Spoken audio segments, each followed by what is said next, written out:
Эдийн засгийн эрхчлөө гэдэг бол ардчилсан Монгол улсын иргэдийн өнгөрсөн 35 жилийн мөрөөдөл, зорилго мөн билээ.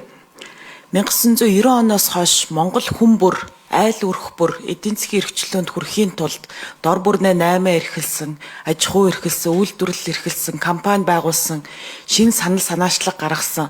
Бид 35 жил эрвэхээрээ дор бүрнээ хичээж ажилласан. Харамсалтай нь 35 жилийн өндөрлгөөс эргээд харахад эдийн засаг дахь төрийн оролцоонд бүр хэд данхаатсан. Төр нь өөрөө хамгийн том ажил олгогч, төр нь өөрөө хамгийн том татвар төлөгч, төрийн өмчт компаниуд нь эдийн засгийнхаа тал хувийг эзэлдэг.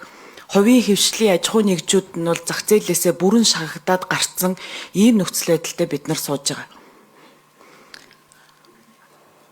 Тэгэхээр энэ нөхцөл байдлаас хэрхэн яаж гарах вэ гэдэг дээр бид дор бүрнээ бас санаа бодлоос уралдуулах хэрэгтэй.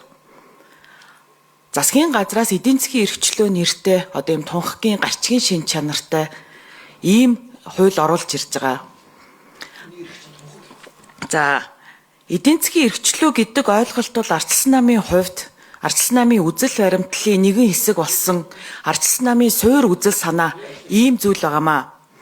Тийм ч учраас ардчилсан нам бол аж ахуй эрхчлэгчдээ хамгаалахын тулд аж ахуй нэгжүүдэд хамгаалахын тулд за энэ хуулийг тунхаг биш үнэхээр эдийн засгийн бас салбарт өөрчлөлт оруулах ер нь нийгмийн суур үзэл санаанд өөрчлөлт оруулах хууль байгаасаа гэдэг чиглэлээр зайлшгүй энэ дээр бацсах ёстой ийм одоо ёс суртахууны үүрэгтэй гэж харж байгаа. Яагаад вэ гэхээр ардчилсан нам энэний төлөө 35 жилийн туршид тэмцээр ирсэн.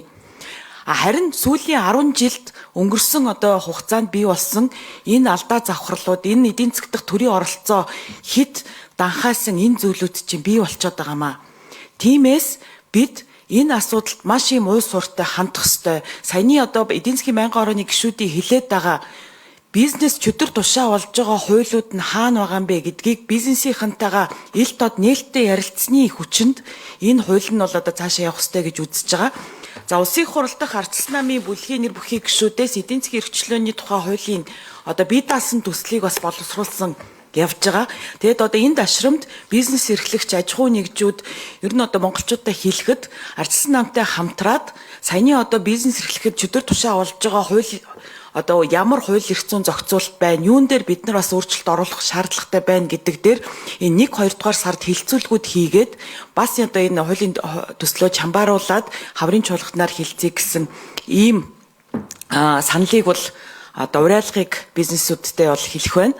За тэгээд улсын хурлын тухай хууль, улсын хурлын чуулганы хуралдааны дэгийн тухай хуулийн дагуу энэ хуулийн төслийн хилцэх хэсэг хилцүүлгийг хойшлуулж ардчилсан намын бүлэгт завсарлага өгөхийг хуралдаанд даргалахчаас хүсье.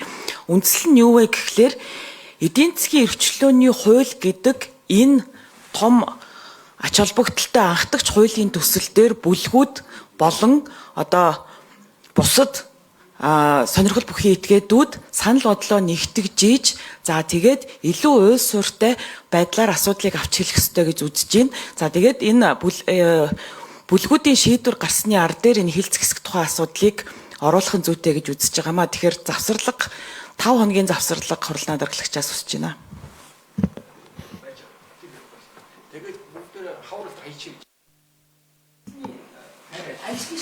За улсын хурлын чуулганы хуралдааны дэгийн тухай хуулийн 12-ийн 1 дээр энэ хуульд өөрөөр заагвал ном эвслийн бүлэг Монгол улсын хурлын тухай хуулийн 31-ийн 5 заасны дагуу завсарлага авах хэрэгтэй.